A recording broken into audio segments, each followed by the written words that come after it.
Todd Gainan, Billings, Montana, Gallus Filter and Exhaust. Purchased it in 2016. In addition to Gallus Filter, on my days off, I spend out in a small 160 irrigated acres, 160 dryland acres in Carbon County.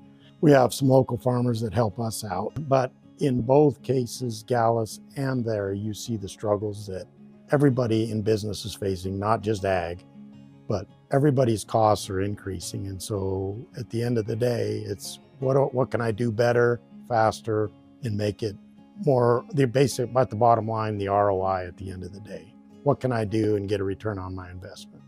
And so I don't see it being any different for ag as I do every other business that I'm involved in. I try to do it better, faster.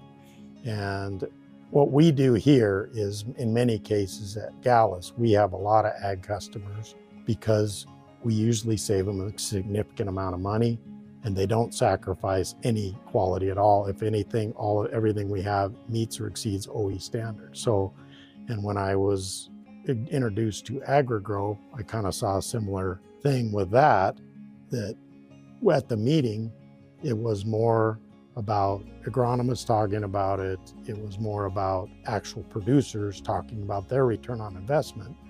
And at that point, you look at it and say, there's similarities between the two. It's crazy not to, in my mind, look at anything and see if it's at least a fit for you. And if it is, great.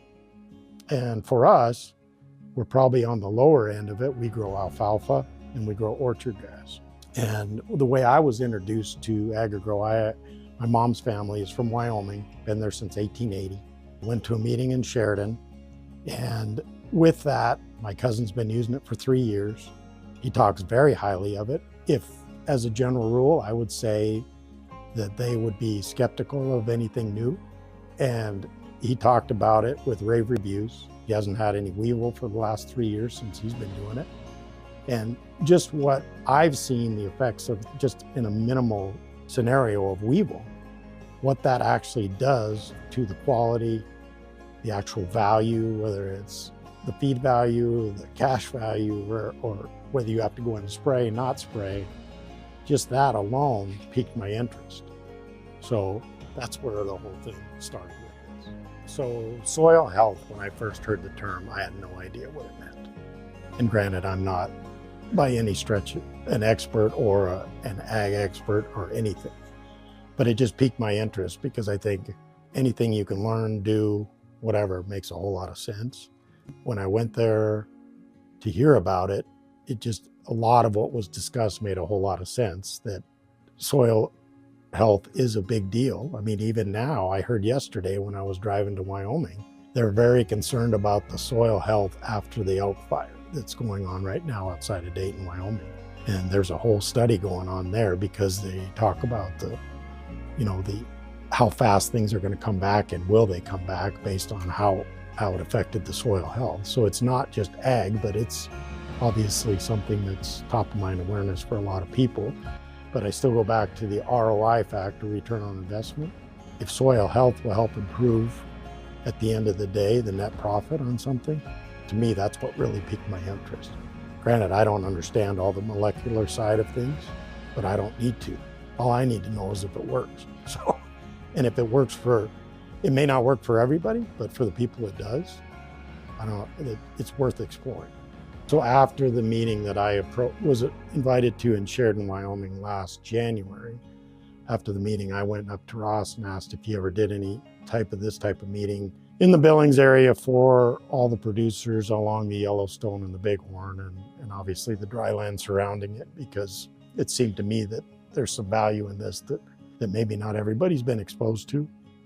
And from that, I think there'd been a small meeting in the past, but from there, I decided to do another meeting this year.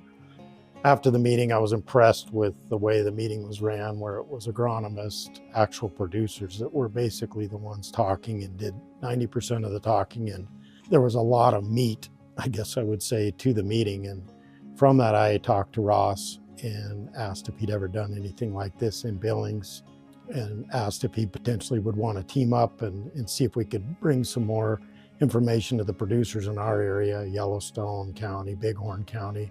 Really, we spread all over Montana with our business, but It's, to me, the amount that I learned as a rookie owner of an ag producing property, just from the 3 agronomists that I was exposed to and the actual producers that have used it. To me, it's worth the couple hours to go there, plus a free lunch. It's kind of a no-brainer in the middle of January when there's not much else going on. And it may be a fit, it may not be a fit, but it's definitely worth doing. We're now using it. We are doing test plots with the group that farms our place. They're eager to try it, and we're going to keep using it. And I think the beauty of this product is they're point blank honest with you.